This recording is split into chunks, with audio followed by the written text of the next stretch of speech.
Shalom uvracha. In Parashat Tavo, we're progressing towards entering Eretz Yisrael. Moshe Rabbeinu's time as our leader is waning. He conveys to Bnei Yisrael critical lessons for when they enter the land and will need to establish a Torah society. We'll have to work the land without reliance on all the nisim and niflaot, all the open miracles of the desert. There's an important and common theme that I'd like to focus on in Moshe's words to Bnei Yisrael. The Parsha contains the famous brachot and klalot, the blessings and the curses, that the Levi'im call out to Am Yisrael.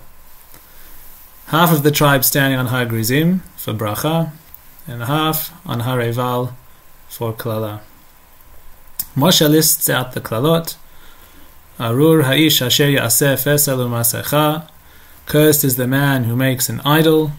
Arur makle aviv ve'imo. Cursed is the man who insults or curses his father and mother. Arur masig gevul re'ehu. Cursed is the one who encroaches on into his neighbor's border. 11 curses in total that are fairly specific.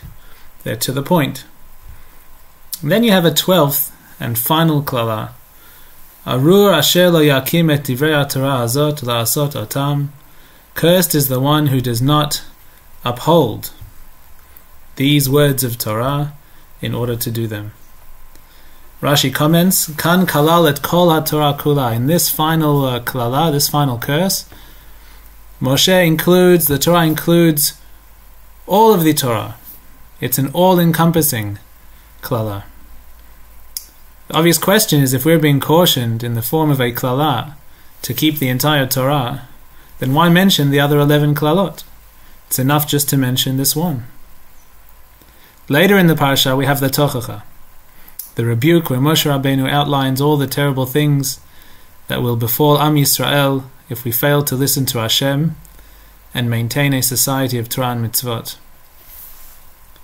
Torah says, "Ve'haya im lo tishma bekol Adonai Elohecha, lishmor la'asot et kol mitzvotav vechukotav."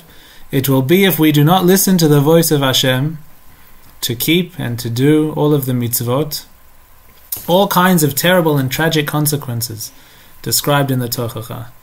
Yeshalach Hashem b'cha et ha-me'irat ha-mehuma ve'et ha-mig'eret b'chol mishlach yadecha she'et ha'aseh. We will fail in all of our endeavors, all of our undertakings. Yadbek Hashem b'cha et ha-daver. Yakecha Hashem b'shachefet uva'kadacha uva'daleket. Plagues and illness. Yitencha Hashem nigaf lifnei oivecha. We will be chased by our enemies. Why will all this occur?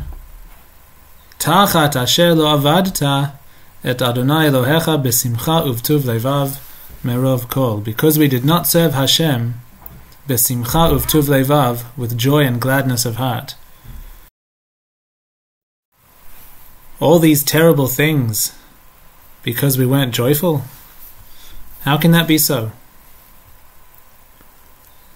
Many answers are suggested to both of these questions. The question about terrible punishment for not serving Hashem with simcha, and our first question, why does the Torah seemingly add an all-inclusive klala, asher lo yakim et divrei haTorah hazot, when it already lists specific klalot? I'd like to suggest perhaps both questions are connected. I think the key to understanding them lies in an observation that is made by the Drash Moshe, Rav Moshe Feinstein Zatzal. Rav Moshe notes that before listing out the klalot, Moshe Rabbeinu instructs Bnei Yisrael, after they cross the Yarden, to set up huge stones, to plaster them and to write on them the whole Torah. Exactly what was written on them is a question for another time. But Rav Moshe Feinstein observes that Bnei Yisrael are instructed to set up these stones on Har Eival, to build a Mizbeach, v'zavachta shlamim ve'achalta sham, to bring korbanot, to bring shlamim, v'samachta lifnei Hashem Elokecha, and to rejoice before Hashem. Asks the Drash Moshe, lichora, these stones, the Mizbeach, the rejoicing, should have been on Har Gerizim, the mountain of bracha. Why on Har Eival? Why on the mountain of klala? Rav Moshe answers that bracha represents sufficiency and abundance.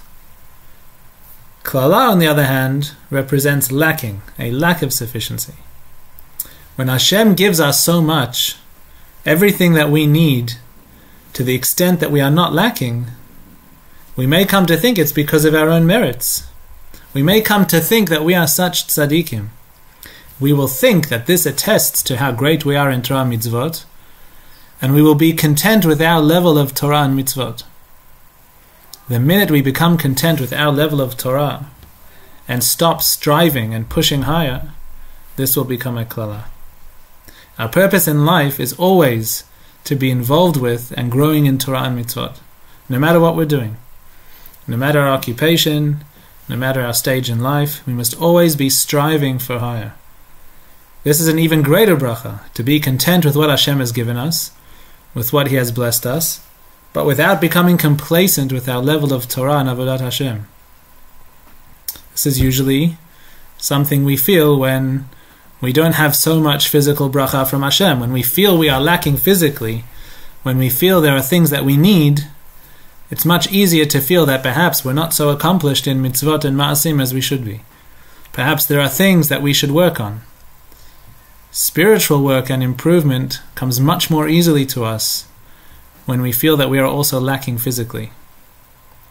When we're able to recognize and be content with our physical bracha, while at the same time realizing that we have a lot of work to do with our Torah and ma'asim, then we have a real cause for simcha. So I think this can help us understand our first two questions. Why does the Torah include this all-encompassing caution to one who is asher lo yakim et divrei Torah azot, does not uphold Torah? The Netziv brings the Yerushalmi and Sotah and the Midrash Rabbah and Parashat Kedoshim, that afilu lamad v'limed, even someone who has learned themselves and taught, v'shama ve'asa, and has performed mitzvot and kept Torah, v'haya biyado lehachzik v'lo hechzik, and nevertheless had the opportunity, had the ability, had the chance to strengthen Torah and did not strengthen, harei zeh bichlal arur asher lo yakim. This person is included in arur, cursed is the one who does not uphold and strengthen Torah. Even if we have learnt and taught and feel very accomplished, if we have the chance to lehachzik, to strengthen, to improve, and we don't, harei zeh bichlal arur. This itself is a klala, a curse. What is so terrible about not serving Hashem b'simcha uv'tuv levav, with joy and gladness of the heart? If we finish the pasuk, we see it's because we did not serve Hashem b'simcha uv'tuv levav meirov kol, from all our abundance. Explains Rashi, what's meirov kol? Be'od sh'haya lecha kol tuv, while we had so much abundance. If we don't find and serve Hashem with the truest form of simcha, recognizing our physical bracha while still striving to improve spiritually, then we risk losing it all. So perhaps the message of Ki Tavo is a message both for Bnei Yisrael coming into the land, as well as for us. Setting up the stones and the Mizbeach, establishing rejoicing and simcha on Har Eival, reminds us of the true source of simcha, and cautions us not to forget the true source of simcha, to be content with what Hashem has given us physically, meirov kol, be'od sheyesh lanu kol tov, but not to become complacent spiritually, to constantly strive lehakim u'lachzik, to uphold and strengthen ourselves and Am Yisrael spiritually, in Torah and in Ma'asim, with achdut and with ahava. In doing so, may we merit true bracha and hatzlacha from Hashem, both for us and for all of Am Yisrael. Shabbat Shalom.